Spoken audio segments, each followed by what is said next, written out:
Bonjour et bienvenue pour ce rendez-vous hebdomadaire de décryptage de l'actualité économique et géopolitique en mode affranchi.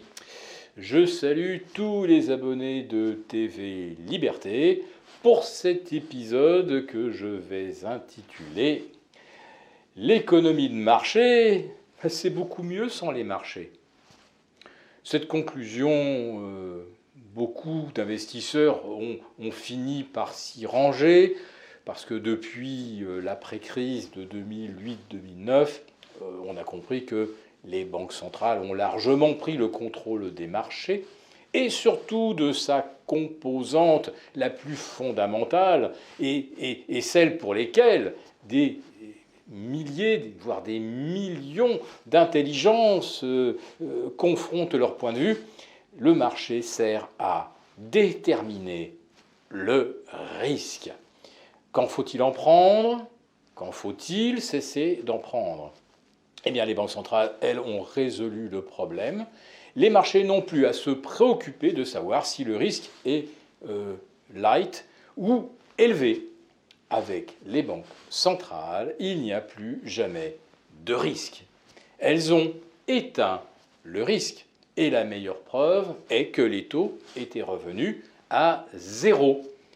Puisque vous ne risquez rien en prêtant votre argent, vous ne serez donc pas rémunéré. La rémunération de l'argent, c'est la mesure du risque. Donc si les banques centrales ont ramené le taux auquel on emprunte à zéro, c'est que donc il n'y a aucun risque à prêter ou à emprunter.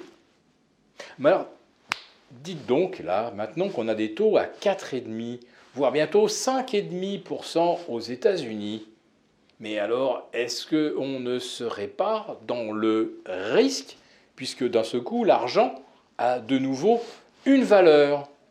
Et si il y a du risque, comment se fait-il que l'actif le plus risqué, c'est-à-dire l'action, la part dans une entreprise confrontée à un environnement hostile, à des vents contraires, de récession, d'inflation, de pénurie de matières premières dans certains domaines, comment se fait-il que les actions aujourd'hui ne prennent toujours pas en compte le fait que le risque a de nouveau un prix? Eh bien, ça, c'est un des paradoxes qu'il est difficile de résoudre si on ne connaît pas bien en détail le fonctionnement, non pas du marché en tant que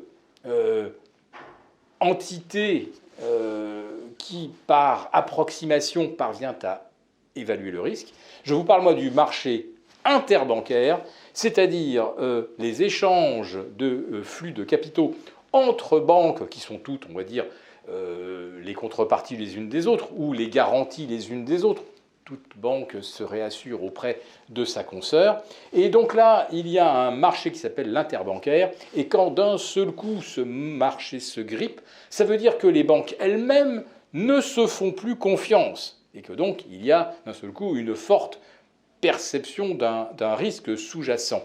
Et les banques centrales, qu'est-ce qu'elles viennent faire? Eh bien, elles viennent rajouter les liquidités que les banques ne veulent plus s'échanger entre elles pour à nouveau abolir le risque. Sauf que maintenant, le risque est partout. Si les banques ne se font plus confiance entre elles, c'est parce qu'elles savent que les emprunteurs eux-mêmes ont des problèmes. Et toutes les banques ont des emprunteurs qui aujourd'hui ont des problèmes avec l'éclatement de la bulle immobilière, avec la flambée du prix de l'électricité, ça c'est pour les Français, du prix du gaz, ça c'est pour les industriels allemands. Bref, on est bien conscient quand on regarde autour de soi qu'il y a un risque vrai, un risque absolument incontestable pour des entreprises qui ne sont plus rentables, pour des promoteurs immobiliers qui ne trouvent plus d'acheteurs et qui ont déjà préfinancé leur programme. Si l'argent ne rentre pas, ils feront faillite, etc. On a donc devant nous un véritable mur de récession, mais tout fonctionne comme si il n'y avait toujours pas de marché et de valeur marché au risque. Vous comprenez bien que ce genre d'illusion ne passera probablement pas l'été.